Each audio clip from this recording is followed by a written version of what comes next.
Hi there, students. Irony, an uncountable noun. Ironic, an adjectives.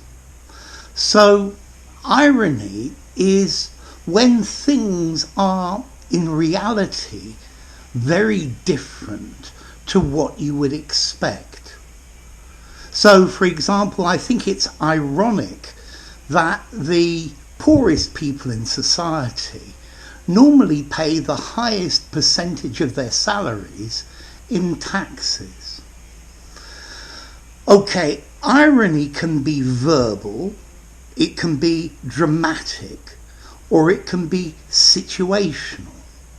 So the example I've just given you about taxes, this is situational irony. Okay, let's see. Dramatic irony. Dramatic irony is, for example, in a film or a work where one person thinks something, but it's not in fact true.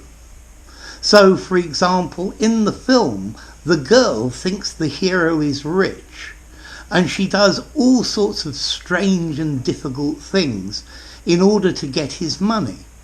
But the irony is, he doesn't have any money. Okay? That's dramatic irony.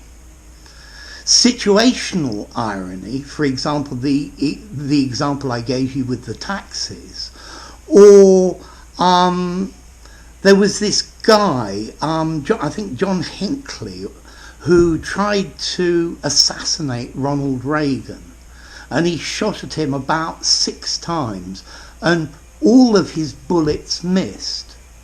But the irony is that one of the bullets ricocheted and hit Reagan in the chest.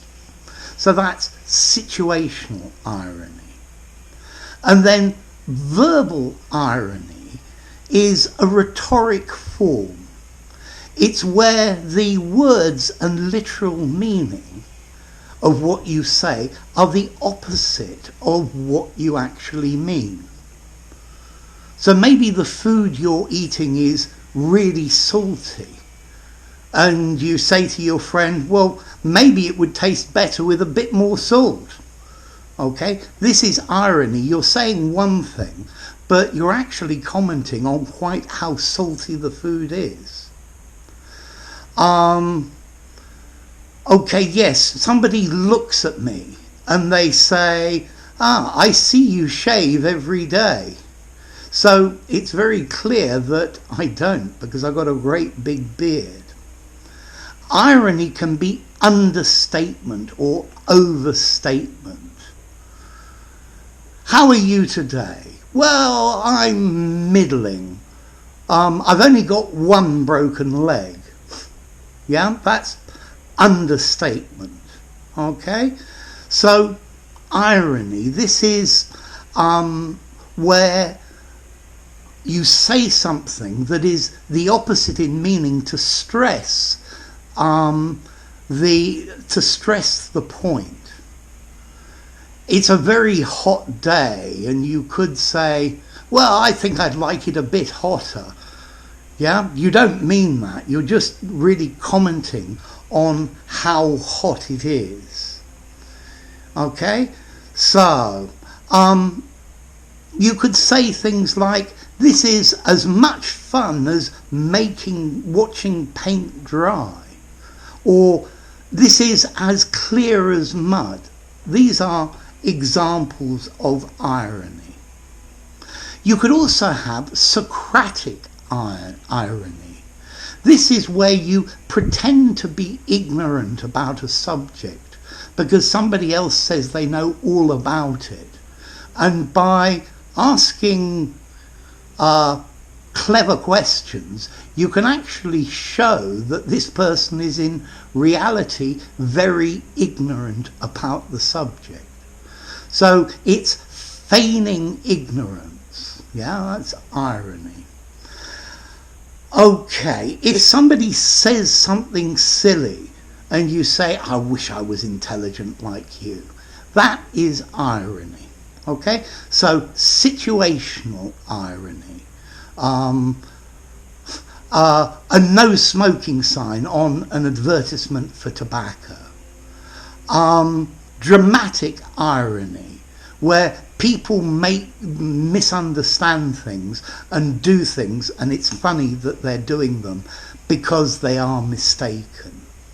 And then verbal irony, when you say the opposite of what the words directly mean.